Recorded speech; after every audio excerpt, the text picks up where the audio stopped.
Welcome to Hellblazer, an audio library for everyone. Hope you enjoy this content. The Books for Mondays, Harry Potter and the Philosopher's Stone, written by j.k.rowling. For Jessica, who loves stories, for Annie, who loves them too, and for Dee, who heard this one first. Chapter 1. The Boy Who Lived. Mr. and Mrs. Dursley, of number 4, private car, were proud to say that they were perfectly normal. Thank you very much.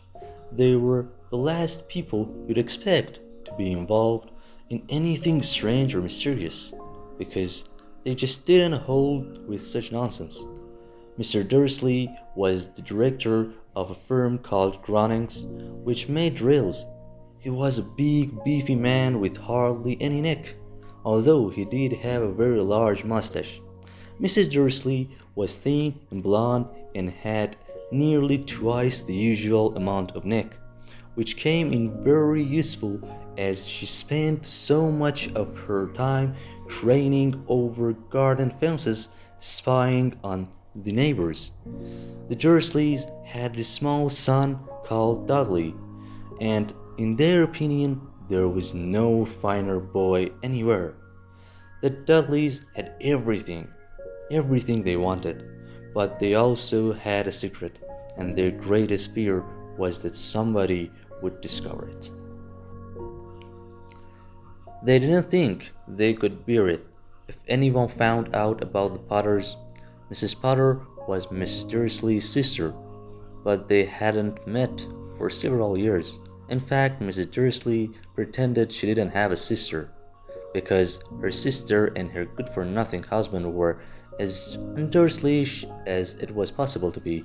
The Dursleys shuddered to think what the neighbors would say if the Potters arrived in the street. The Dursleys knew that the Potters had a small son too, but they had never seen him. This boy was another good reason for keeping the Potters away. They didn't want Dudley mixing with a child like that. When Mr. and Mrs. Dursley woke up on the dull, gray Tuesday, our story begins. There was nothing about the cloudy sky outside to suggest that strange and mysterious things would soon be happening all over the country. Mr. Dursley hummed as he picked out his most boring tie for work, and Mrs. Dursley gossiped away happily as she wrestled screaming Dudley into his high chair. None of them noticed a large tawny owl flutter past the window. At 8:30, Mr. Dursley picked up his briefcase, picked Miss Dursley on the cheek, and tried to kiss Dudley goodbye, but missed, because Dudley was now having a tantrum and throwing his cereal at the walls. "Little tyke," chortled Mr. Dursley as he left the house. He got into his car and backed out of number 4's drive. It was on the corner of the street that he noticed the first sign of something peculiar. A cat reading a map. For a second, Mr. Dursley didn't realize what he'd seen. Then he jerked his head around to look again. There was a tabby cat standing on the corner of Private Drive. But there wasn't a map. There wasn't a map in sight. What could he have been thinking of? It must have been a trick of the light. Mr. Dursley blinked and stared at the cat. He stared back. As Mr. Dursley drove around the corner and up the road, he watched the cat in his mirror. It was now reading the sign that said Private Drive. No looking at the sign. Cats couldn't read maps or signs. Mr. Dursley gave himself a little shake and put the cat out of his mind. As he drove toward town, he thought of nothing except a large order of drills he was hoping to get that day. But on the edge of town, drills were driven out of his mind by something else. As he sat in the usual morning traffic jam, he couldn't help noticing that There seemed to be a lot of strangely dressed people about. People in cloaks.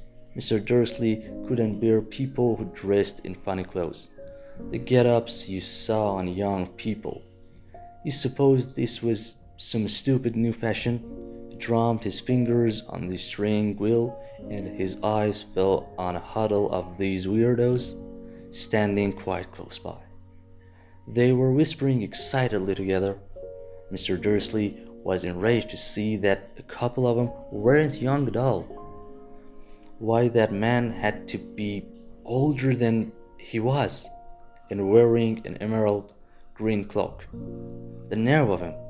But then it struck Mr. Dursley that this was probably some silly stunt.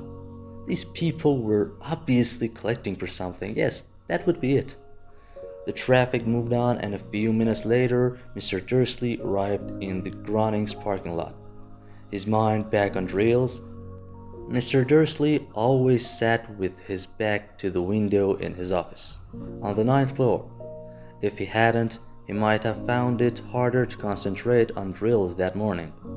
He didn't see the owls swooping past in broad daylight, though people in the street did. They pointed and gazed open-mouthed as owl after owl sped overhead. Most of them had never seen an owl, even at night time. Mr. Dursley, however, had a perfectly normal owl-free morning. He yelled at 5 different people. He made several important telephone calls and shouted a bit more. He was in a very good mood until lunchtime, when he thought he'd stretch his legs and walk across the road to buy himself a bun from the bakery. He'd forgotten all about the people in cloaks until he passed a group of them next to the baker's. He eyed them angrily as he passed. He didn't know why, but they made him uneasy. This bunch were whispering excitedly too, and he couldn't see a single collecting tin.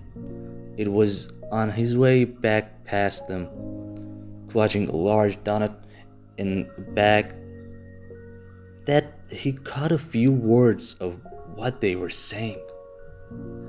The Potters. That's right. That's what I heard. Yes, their son Harry.